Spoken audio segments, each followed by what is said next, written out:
Hyper education पर आप लोग का स्वागत है। आज हम पढ़ने वाले हैं भारत का संविधान। भारत का संविधान जो है बहुत ज़्यादा ही मोस्ट इम्पॉर्टेंट चैप्टर जो आता है हमारे संविधान से रिलेटेड कंपटीशन एग्ज़ाम्स वगैरह बहुत सारा जॉब में भी ये काम करता है। तो भारत का संविधान कब लागू हुआ, कब स्थापित हुआ, इसके बारे में पढ़ना है। भारत का संविधान इसे 26 जनवरी 1949 में ये बनकर क्या हो चुका था, तैयार हो चुका था और 26 जनवरी 1950 को यह लागू कर दिया गया। यानी कि 26 नवंबर 1949 को संविधान बनकर तैयार हो गया था। लागू कब किया गया? 1950 में किया गया। इनको अंकित किए जाने के समय संविधान में 395 अनुच्छेद बताए गए हैं। कितने अनुच्छेद हैं? 395 अनुच्छेद हैं। इसमें 395 अनुच्छेद बता दिए गए हैं और इसमें 8 अनुसूची हैं जो उस समय जब संविधान बना था तो इनमें लगभग 1,45,000 शब्द हैं। किस में है? संविधान में है हमारा। यहाँ पे सभी याद रखेंगे कि 1,45,000 शब्द थे जिससे मिलकर संविधान तैयार हो गए, जिससे यह अब तक का अंकित किए जाने वाले सबसे लंबा राष्ट्रीय संविधान बन गया। और इन्हें संविधान का पिता किन्हें कहा जाता है? भीमराव अंबेडकर को कहा जाता है। भीमराव अंबेडकर को यहाँ पे कहा जाता है संविधान का जनक भी माना जाता है। वह भारत के संविधान के मुख्य वस्तुकार भी माने जाते हैं। कौन माने जाते हैं भाई? तो भीमराव अंबेडकर माने जाते हैं। यहाँ तक किसी को अगर प्रॉब्लम हुई हो तो कमेंट कर सकता है और उसमें बता सकता है कि हाँ सर यहाँ पे हमें प्रॉब्लम है। अब नेक्स्ट चैप्टर पे चलते हैं। यहाँ पे लिखा हुआ है संविधान के बारे में बहुत मोस्टली इम्पॉर्टेंट चैप्टर्स है भाई। सभी लोग दोस्तों लोग को बोल रहे हैं, भाई तो बोल नहीं सकते हैं, उस भाई सभी हैं। उसके बाद देखो भारत का संविधान का एक आत्मा भी कहा जाता है, जिन्हें हम क्या कहते हैं? प्रस्तावना कहा जाता है, जिसे प्रस्तावना कहते हैं। हमारे संविधान के प्रस्तावित ऐसे संविधान के आत्मा भी कहा जाता है, क्योंकि जब संविधान के व्याख्या कोई संदेह पैदा करता, क्या करता हो? संदेह, बहुत चौंका देता हो कि हाँ ये चीज़ हमें नहीं होना चाहिए था, इस मामला को प्रस्तावना आलोकित में तय किया जाता है। 2 जनवरी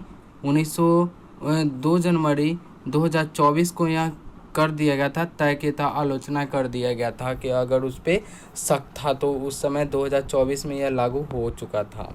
अब आते हैं नेक्स्ट पेज पे। आज हम अनुच्छेद भी पढ़ेंगे, आर्टिकल्स भी पढ़ेंगे, भाग बता दिए, सब पढ़ा दिए। अब नेक्स्ट पेज पे आते हैं। अब आते हैं संविधान के महत्वपूर्ण अनुच्छेद। देखो बुआ, 22 भाग हैं, ठीक है।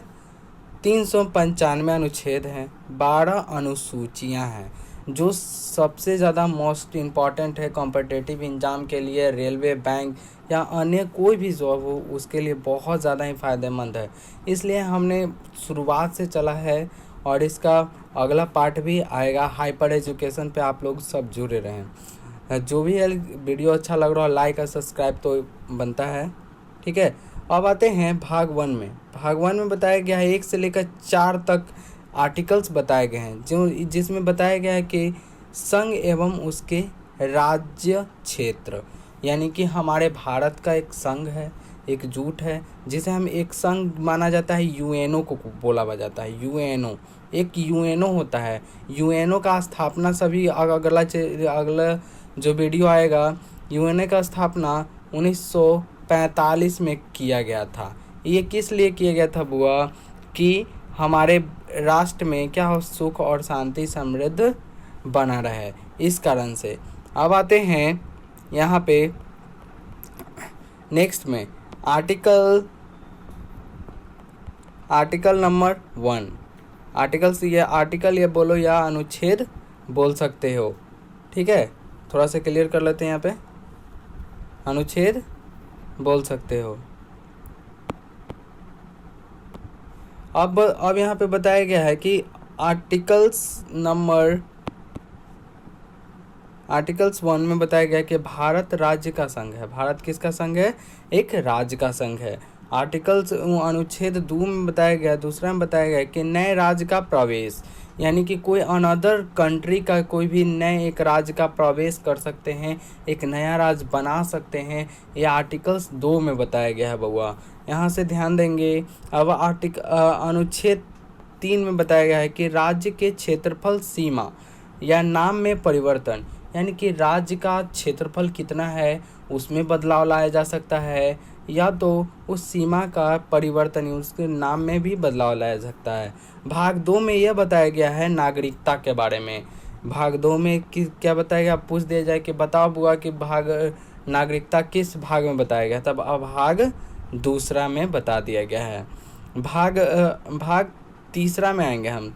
तीसरा में बताया गया है कि 12 से लेकर 35 तक मौलिक अधिकार के बारे में बताया गया, यानी कि फंडामेंटल्स राइट के बारे में बताया गया कि हमारा फंडामेंटल्स राइट क्या है। हमारे यहाँ पे ध्यान देंगे, हमारा फंडामेंटल्स राइट हमारा क्या है।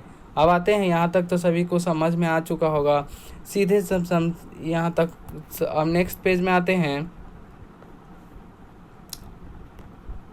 अनुच्छेद 12। सीधे हम उतना दिमाग नहीं ले रहे। अनुच्छेद 12 है, यानी कि राज्य का परिभाषा दे रहा है, यानी कि राज्य के बारे में बता रहा है, परिभाषित कर रहा है। उसे राज्य का परिभाषा आर्टिकल्स 12 में बताया गया, सिंपल याद कर लेंगे। अनुच्छेद 14 में बताया गया है कि विधि के समानता और विधियों को समान संरक्षण के बारे में बताया गया है। ये बताया गया छुआछूत। अब कोई पूछ देगा कि छुआछूत है, तुमसे छुआछूत कर रहे हैं, तो ये छुआछूत हम इससे यह समझ लेंगे बुआ कि नहीं होता है, कोई हरिजन है तो कोई मुसहर है, उससे छुआछूत लगाव रखा है। तो ये किस आर्टिकल से बताया गया है? तो आर्टिकल हमारा हो गया बुआ 17, यानी कि अनटचबिलिटी के बारे में बता दिया गया है। अनटचबिलिटी क्या है हमारा।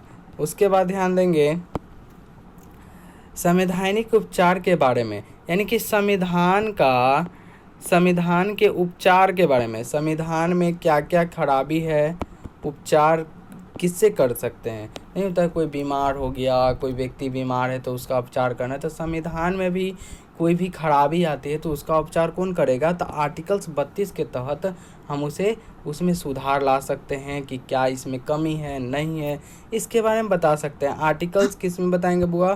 तो आर्टिकल्स हम 32 में, अनुच्छेद 32 में बता सकते हैं। अब आते हैं, यहाँ तक तो सभी को समझ में आ गया होगा। तो नेक्स्ट पेज में चलते हैं। हमारा नेक्स्ट पेज क्या है?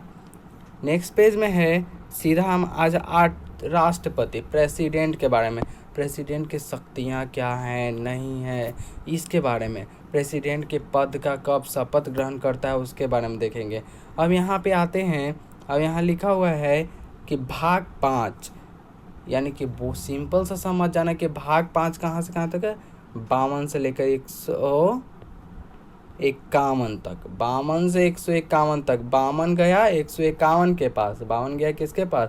151 के पास। यहाँ तक क्लियर हो जाएगा। यानी कि 52 अनुच्छेद में यह बताया गया है राष्ट्रपति का पद का वर्णन है, यानी कि उसका पद का वर्णन है। उसकी कार्य शक्ति के बारे में किस आर्टिकल में बताया गया है कि उसकी शक्ति क्या है, क्षमता क्या है, पावर क्या है? तो आर्टिकल 53 के तहत बता दिया गया है। यहाँ पे हम कलर थोड़ा सा चेंज कर लेते हैं, रेड ले लेते हैं। यहाँ पे अब देखो ये हो गया। अनुच्छेद 54 में बताया गया है निर्वाचन। हम नहीं पूछ देगा कि निर्वाचन किस आर्टिकल्स में बताया गया था, निर्वाचन किस में बताया गया है, तो हो गया 54 में। अनुच्छेद 61 में महाभियोग। देखो महाभियोग एक ऐसा है ना कि मतलब कि कोई राष्ट्रपति अगर कोई गड़बड़ कर रहा है, यानी कि कोई चीज़ यानी कि देश के खिलाफ कोई भी कार्य किया गया कार्य पर अगर उस पे क्या होगा तो महाभियोग लगता है। जो महाभियोग कितना महीने तक लगता है? तो 3 मंथ के लिए बुआ महाभियोग लग जाता है। 3 मंथ में उसे राष्ट्रपति को उसे महाभियोग लगाकर उसे हटाया जा सकता है। महाभियोग यह होता है कि जैसे कि इस लोकसभा, राज्यसभा ये सब मिलकर इसे हटाते हैं। किसे हटाएंगे? राष्ट्रपति को हटा दिया जाता है उसके पद से। आर्टिकल्स अनुच्छेद 72 में क्षमादान, यानी कि क्षमादान यानी कि कोई भी चीज़ को क्षमा कर देना, बहुत ज़्यादा उल्लंघन करने के कारण उसे क्षमादान किस आर्टिकल में बताया गया? आर्टिकल 32 के तहत बता दिया गया है। अनुच्छेद 123 में अध्यादेश के बारे में बताया गया आर्टिकल 123 के तहत। अनुच्छेद 143 में सुप्रीम कोर्ट से सलाह लेना, अगर हमें सुप्रीम कोर्ट से सलाह लेना यानी कि देश के मुद्दा है, यानी कि एक देश से दूसरे देश, सुप्रीम कोर्ट कब जाता है? जब सुप्रीम कोर्ट, हाई कोर्ट ये सब जाते हैं। कब? सुप्रीम कोर्ट से कब होता है? जो देश और देश के बीच का विवादित मामला के बारे में सुप्रीम कोर्ट से सलाह लेने जाता है, यानी कि आर्टिकल किस में बताया गया है? आर्टिकल 143 में। अगर यहाँ तक किसी को दिक्कत है, प्रॉब्लम है, तो यहाँ पे कमेंट कर सकता है हाइपर एजुकेशंस पे, यहाँ पे हम उसका रिप्लाई देंगे। और यहाँ से thank you, like and subscribe करना ना भूलें।